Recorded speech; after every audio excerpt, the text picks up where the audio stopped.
It's your boy Guru in the house, back with another news episode. Of course, we're gonna talk about something special. Yes, Tierney looks like he's back. Wow, that's some really positive news that we needed before going into the Benfica's the Europa League game against Benfica. But more importantly, the whole summer sales, or rather departures, have been well discussed by Arsenal. What we are actually going to do is, there's a report by Mark Irvine wherein Arsenal will launch a major cost-cutting plans which involves Matteo Guendouzi, Lucas Torreira, Kolasinac, Willock and Ketia, Niles, everything. Even Matt Ryan. Is there a possibility of Ceballos, Matt Ryan in the future? Everything will be discussed in this episode. So don't forget to leave a like on this on this video. It helps my channel to grow. So let me know what you guys feel about these kind of situations. Everything that you can actually speak about. So without any further ado, of course, let us just jump into the whole situation. So here's an exclusive from our Arsenal man, Mark Irvine. So Arsenal will launch a major cost-cutting plan despite just slashing their wage bill by almost 700k per week. Yes, 700k per week. Arsenal have got rid of a lot of stars that they thought that they can do without. So how exactly are Arsenal going to do another major cost-cutting? How is that possible?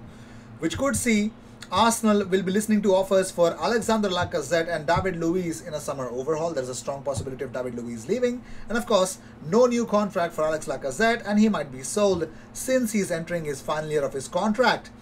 David Luiz earns about 120k a week and is out of contract this summer when he will probably be released. Midfielders Matteo Guendouzi and Lucas Torreira, on loan with Hertha Berlin and Atletico Madrid, will be sold in the summer for around £25 million each. £25 million each is what Arsenal are seeking for Lucas Torreira and Matteo Guendouzi. While defender Kolasinac is likely to leave for a nominal fee, and the club may consider offers for Willock and Maitland-Niles, plus other homegrown stars like Reece Nelson and Eddie Nketiah. Chief Executive Vinay Venkatesham has already started the economy drive by cancelling the contracts of Mesut Ozil, Socrates, Papastatopoulos and Shkodran Mustafi. So it is believed that because of contract termination of these kind of players, and however they would want to seek football somewhere else, it's a strong possibility. Yes, Arsenal have actually saved 700k a week by just literally removing them off the wage bill, but it's going to be a bigger overhaul in the summer. And probably then we can speak about the overall new era at Arsenal. But talking about the right thing, Alan Shearer's team of the week has been announced, ladies and gentlemen. Pierre-Emerick Aubameyang, the only Arsenal player in that. You can always see other players as well. As I think Emi Martinez, Lowton. I think so, yes, those are the kind of players. And alongside that, Pedro Neto. And of course, the one, the only, Pierre-Emerick Aubameyang makes it into that 11 because of course he just got a hat-trick against Leeds United. And look who's back! Oh, big man left back Kieran Tierney is back. Yes, Kieran Tierney is back. Yes, that's a massive boost for Arsenal. He's back into training and it's going to be good. But one thing I forgot to discuss is how exactly will the transfer cash come for Arsenal in the summer window. So the report says that the transfer cash will be reliant on securing European qualification, and with the team currently 10th in the table, that is by no means certain. Arsenal remains confident that the top 6 is still within reach and has not completely ruled out qualifying for the Champions League after a 4-year absence from the top competition in Europe. So Arsenal also return against Benfica on Thursday, but Arteta could rest players ahead of hosting Manchester City on Sunday.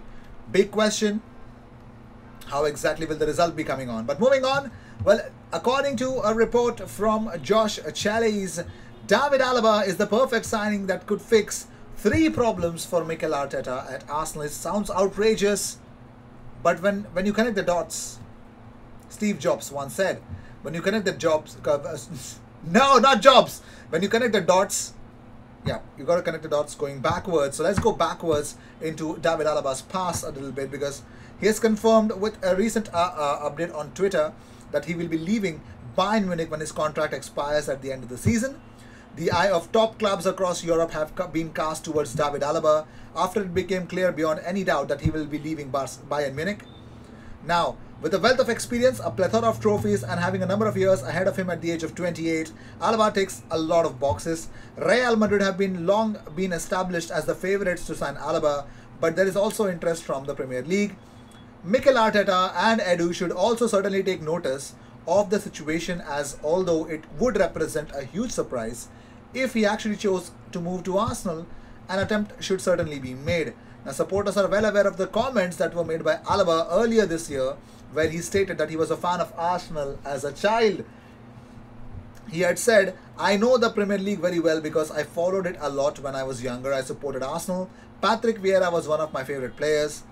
That is something that Arsenal should try to use for their advantage, pulling on the player's heartstrings to try to lure him to the Emirates Stadium. Now, you know what happened with William Saliba. Not what happened him after joining Arsenal, but the fact that he chose Arsenal over Spurs. Same happened with Martin Odegaard. So you got to understand. You got to listen to this, because those things also matter. If Arsenal can hijack the deal, that could be awesome, isn't it? David Alaba. But it has been said that a deal is in agreement in principle that Sergio Ramos won't be extending his contract with Real, and Alaba might replace him. So that could happen as well. So Supercomputer predicts Arsenal's chances of winning the Europa League this season. Now, I generally don't cover this kind of news, but you know what? We don't have any news much. So yeah, just hear this out. A supercomputer has now predicted that Arsenal's chances of winning Europe's second top club competition, that they're not overwhelming favourites. We don't. So 538 rebooted their supercomputer, and it revealed that Manchester United has the best chance of winning the competition with an 11% chance. Interestingly, United's opponents in the round of 32, Real Sociedad, have the second highest with 8% chance of winning it, meaning the winner of that tie should be favourites. Arsenal is joint third with 7% chance of success alongside Leicester City and Napoli. Arsenal do have a 66% chance of making the last 16 ahead of their round of 32 matches against Benfica later this week. They also have a 40% chance of making the quarterfinals. Benfica struggled in the group stage against Rangers, and Arsenal should be able to see them off, even though the games will be played on neutral grounds. I think neutral grounds, even though it's home ground, there are no fans. So who gives a damn about it anymore? Yeah, no players whatsoever. Yep. So as we speak about it, let's share with you some training images. Of course, Pierre-Emerick Aubameyang smiling. Of course, he scored 3 goals against Leeds United. Should be a happy lad. Why not?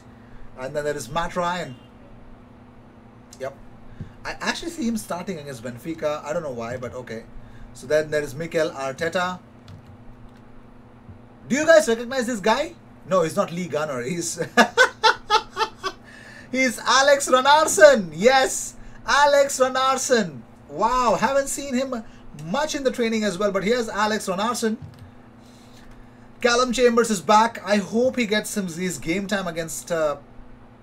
yeah, why can't he play a left back? I think we can definitely give him some minutes against Benfica. Please, Mikel, make it happen. He's a good left back. Was wonderful under Emery. But here we go. Then there's Eddie Nketiah, Emil Smith-Rowe. Yes, Callum Chambers and Bukayo Saka. David Luiz, Cedric Soares, Rob Holding and Callum Chambers. Of course, the best of mates, Rob Holding and Callum Chambers.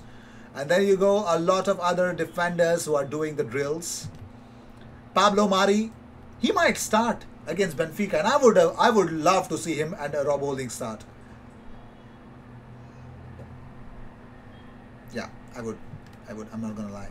But Hector Bellerin, Gabriel Magalhaes, yeah, that's who he is. When I first saw the image, I literally couldn't make out, but okay, the eyes tell me it's Gabriel Magalhaes. Of course, Reece Nelson, Cedric, he's ready. Pierre is ready. Martin Odegaard. Is that Mo Elneny? Yes, Mo Elneny at the back. But is that Nico Pepe along with Willian? Emil Smith-Rowe. I might be wrong, but okay, no problem. Xhaka with Elneny. Oh, Elneny. Any blurred image, I can really find out who's Elneny. So he's Reece Nelson alongside Rob Holding and the other defenders as well. So these were the training images that I had to share with you guys. Let us know what you guys feel about the whole summer transfer window saga. Everything will be covered in our expected videos, and of course we're going to cover the summer transfer window as well, exclusively and extensively. I will see you in the next one. Until then, keep subscribing and please help us reaching that 14,000 subscriber mark. Help us reach there, please. I will see you in the next one. Cheers.